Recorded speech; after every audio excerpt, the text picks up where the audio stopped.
A lot of discussion about the fouling, as there should be, but principle-wise, I feel really strongly that it's a tactic that can be used. If someone can't shoot free throws, that's their problem.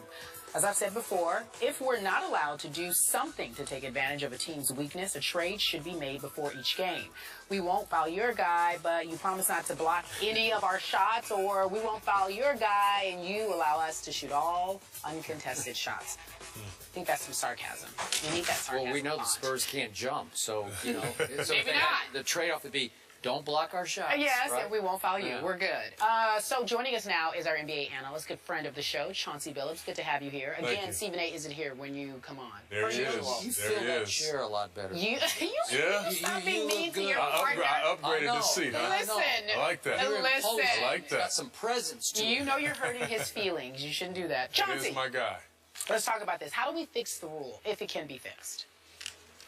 I don't think it can be fixed. I really don't. I mean, I agree with Coach Popovich and what he said. I mean, you have to learn how to make free throws. That's why you have 4 or 5, sometimes 6 months in the off season to work on your problems. You know, I mean, like for instance, me personally, you know, I wasn't a good finisher in traffic. You know, I just couldn't. These guys are too big, too athletic. I couldn't jump. So I wasn't a good finisher. A lot of guys had that problem. They didn't change the rule and say, okay, when Chauncey comes into traffic or when such and such comes into traffic, stop trying to block his shot. They didn't change the rule. I had to make an adjustment. I learned how to start drawing fouls because I know I can make free throws.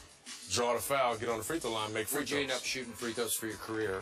Close to 90? Yeah, something around there, Yeah. you know. But I was a good free throw shooter. But me knowing what I can do, I adjusted my game to start drawing fouls because I wasn't a great finisher in traffic over big guys. So that's what has to happen. Guys got to start making free throws, learn how to make free throws. Blake did it. Blake was a horrible free throw shooter. Horrible.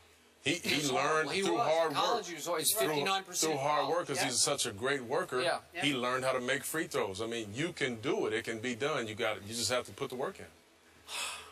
I am so torn about this because obviously my Spurs used this loophole against the Clippers, and they've used it against the Rockets before. They would have used it like crazy against the Rockets if they had gotten to the Rockets. And yet, as a basketball fan, I don't like it. I don't like to watch it. It's an eyesore. It feels wrong to me. I saw a good quote from David Blatt, the new Cavs coach, obviously, and he said in Europe, there's an unwritten rule that it's just unsportsmanlike conduct. You just don't do it. Coaches just, they respect each other. Nobody does it in Europe because it's sort of against the spirit of the game. And I do get that because it seems like you're reaching for something that's close to unfair, even though I agree with your point, then you just got to make your free throws. Go ahead. But, Skip, if I'm playing against you and I know your weaknesses, I know what you can't do, I want you to do what you can't do. I'm not going to play you to what you can do. I'm trying to win the game. I'm trying to win the basketball game. At the end of the day, as a fan, I don't like it. I don't like to watch it. I don't like to watch those guys that can't shoot, it just step up there. slows everything down to a crawl, and you got to walk to the other end. But as a player, I'm a player. I'm always, even though I can't play and I don't play anymore, I'm always going to be a player. Right. As a player, I'm going to try to win the game the best way I can. Okay, I get it. But as a fan, yours is such a beautiful game to watch when it's in flow and in rhythm, and all of a sudden to have to stop down and watch the guy on the court do the worst thing that he does, which is shocking to is jarring to your eyes to watch DeAndre Jordan brick free throws, because he bricks them sometimes. You know, they're like breaking the backboard. So what's the difference in if I'm on a great defensive team? Okay.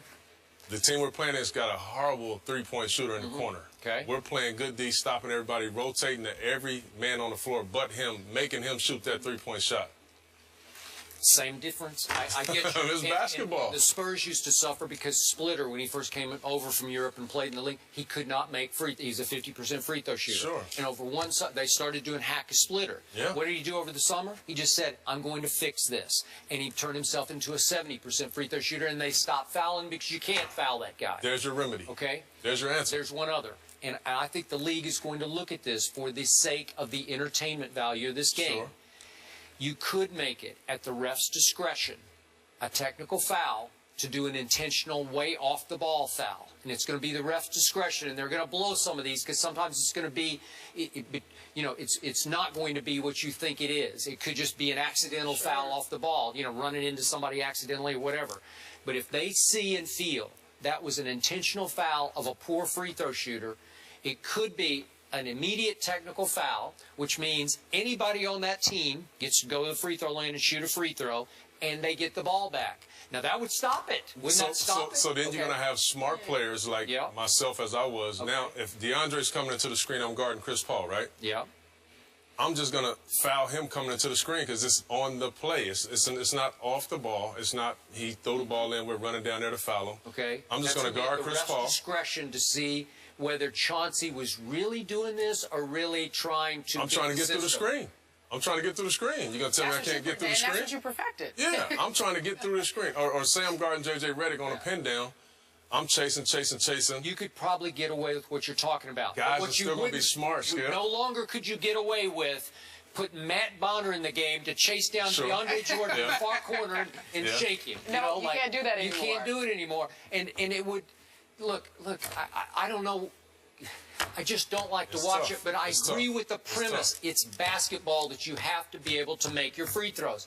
I am convinced, and I do not know this, but there was a point in, I think it was Game 6 at San Antonio, in which Chris Paul had a sideline conversation with Coach Popovich during a lull. Yeah. And I think he was... But you don't know that. But I don't know this, but it just came across that way. And then Pop dropped the strategy after a while, where I think he was shamed. And he took a shot at himself after Game 7. Yeah. He was talking about how the teams played straight up with each other, the Clippers and the Spurs. There was no nonsense on the court. He said there's no baloney on the court between these two teams. No, you know, fisticuffs, no trash talk.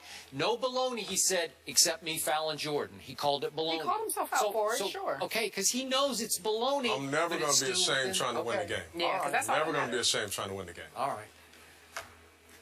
We appreciate your take. Thank you. It was a pleasure. Thank you. All right, so we talked about how the Cowboys did in the draft. What about the Jets? They got Leonard Williams, and in the 4th round, they managed to pick up what Skip says is the steal, quarterback Bryce Petty.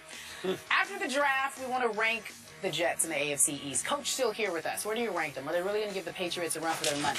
I think they are. I think all those teams in the division are. But it started with me with the Jets before the draft. Okay. When they went out and acquired a whole new secondary.